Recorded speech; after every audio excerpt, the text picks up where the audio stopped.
cancer. As you know, this is the 21st and 20th century problem throughout the world, and it's becoming increasingly important in different parts of the world. Even the Sudan also suffer from this, and technology is needed for diagnosis, screening, and treatment and management. Last week we heard in the news about genome screening for an early detection of cancer. Dr. Babikir is a distinguished consultant histopathologist who will throw light on the management of cancer treatment. Dr. Babikir.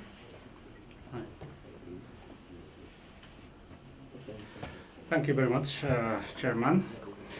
I'm going to start from the last point by my colleague, hope. So there is hope still in the world, in here and in my country. And one of the hopes that we are trying to make is to mobilize people to transfer knowledge and technology to their homelands, especially those who come to this side of the world and attain a lot of knowledge and experience. And in 2010, we have established Sudanese Medical Association in UK and Ireland, hoping that we could improve the health situation in our home country back in Sudan. And we work with the establishment because that's the only way to work in Sudan.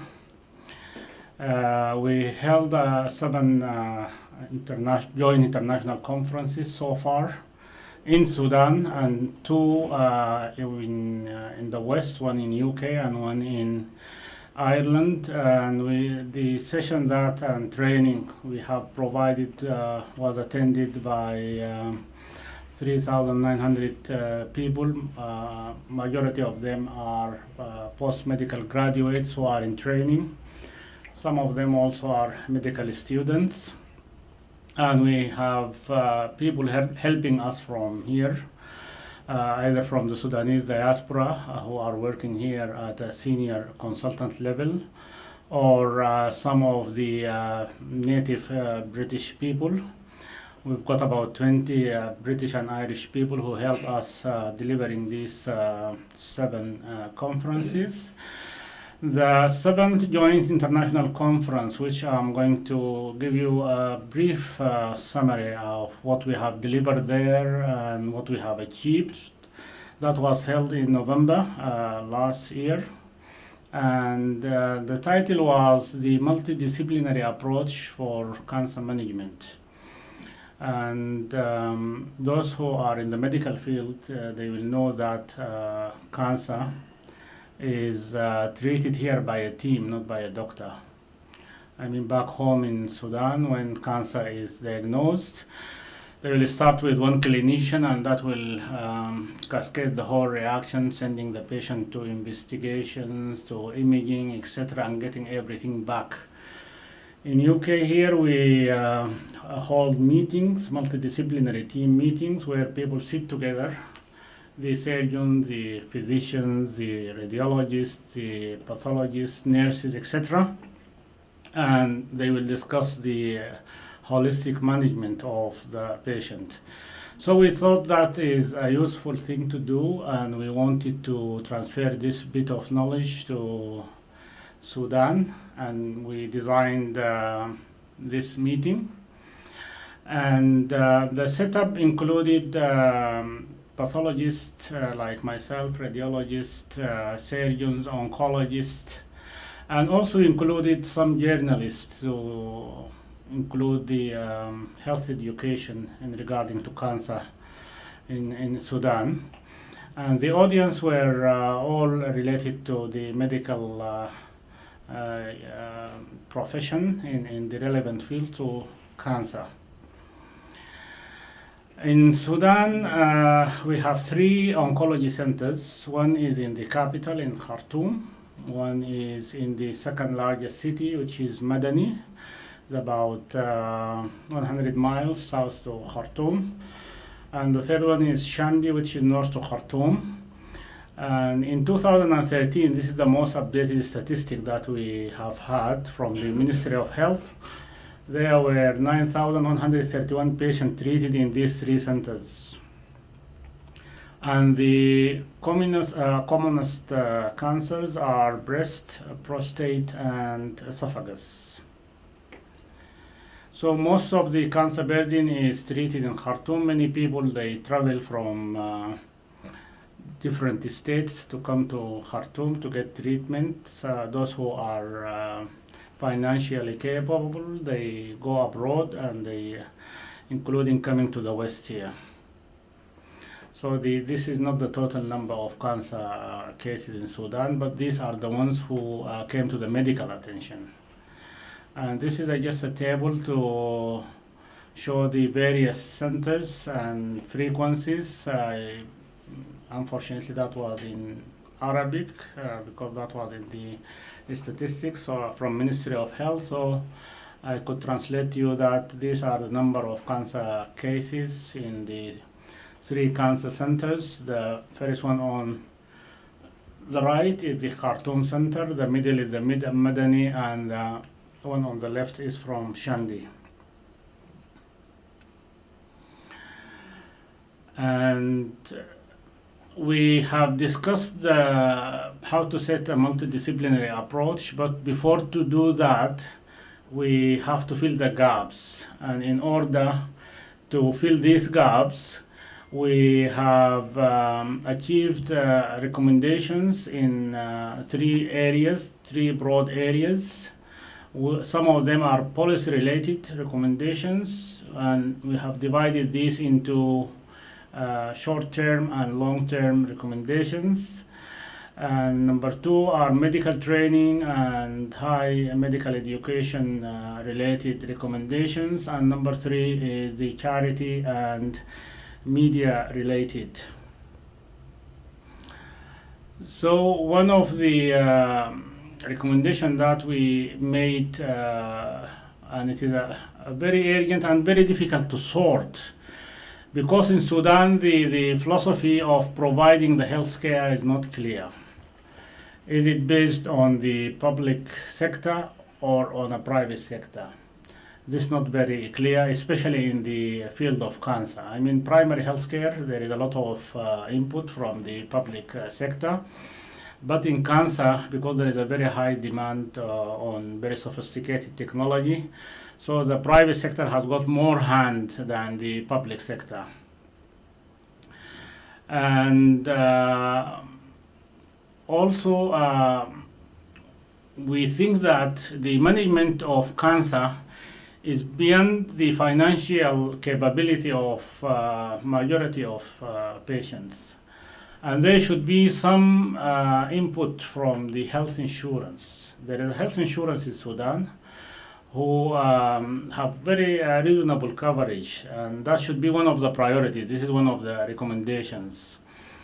And also we recommended that a committee to assess the current situation in the 3 oncology centers, and from that assessment, then a planning for further service to include extending the cancer services to at least the heads of the provinces or states. We've got about 15 or 16 states. Some of them are very remote from these 3 centers, and still they have cancer, because cancer doesn't have boundaries. So we thought that there should be at least an expansion of this service based on what is present on the 3 centers to make a local, some sort of local cancer services. There is an issue of the medical supplies also in the Federal Ministry of Health, and mainly in relation to,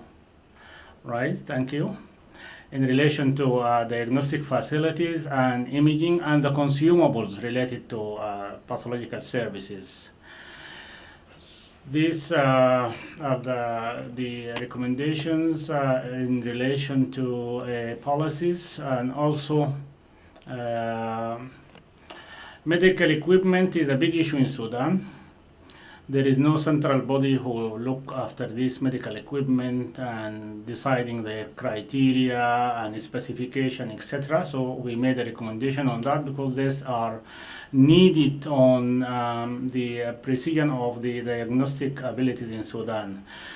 Currently also we've got a lot of political sanctions on Sudan as a country, mainly by the United States, but it's implemented by most of the European countries. So we think also we need this to be lifted so that that can help. And also there is local sanctions, inside sanctions on the used donated medical equipment from the West, which is also an issue because most of them are charitable equipment, and they ban them for no good reason, because Sudan is not a rich country that can afford buying very new equipments.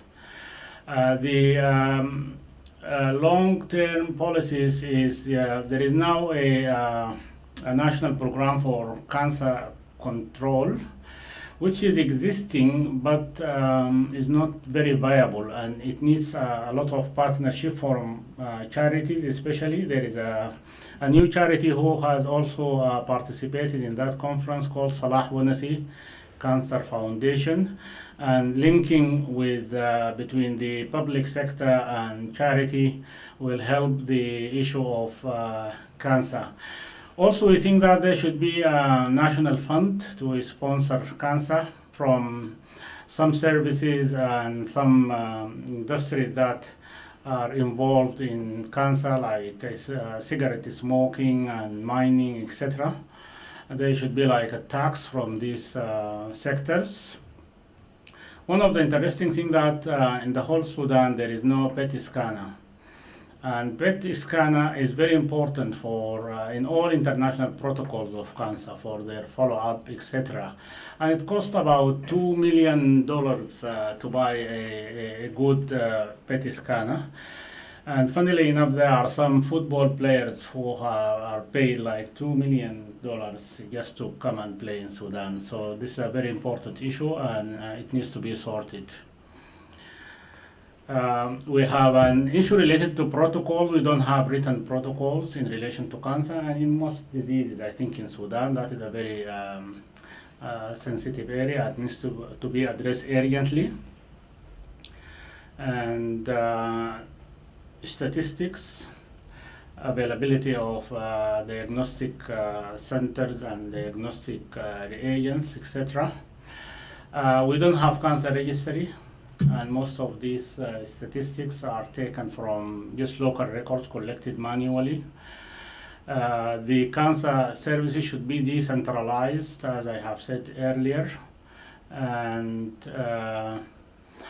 we did some recommendations on private sectors, which mainly in the same field, and supporting introducing charities inside the health sector, and also health education for cancer by utilizing music, media, local languages, etc. Because there is a lot of lack of knowledge about cancer, and a patient who might have cancer will be just bedridden for years, and then they will die. They'll think that they have got a bad gene or whatever. So there should be an education about these things.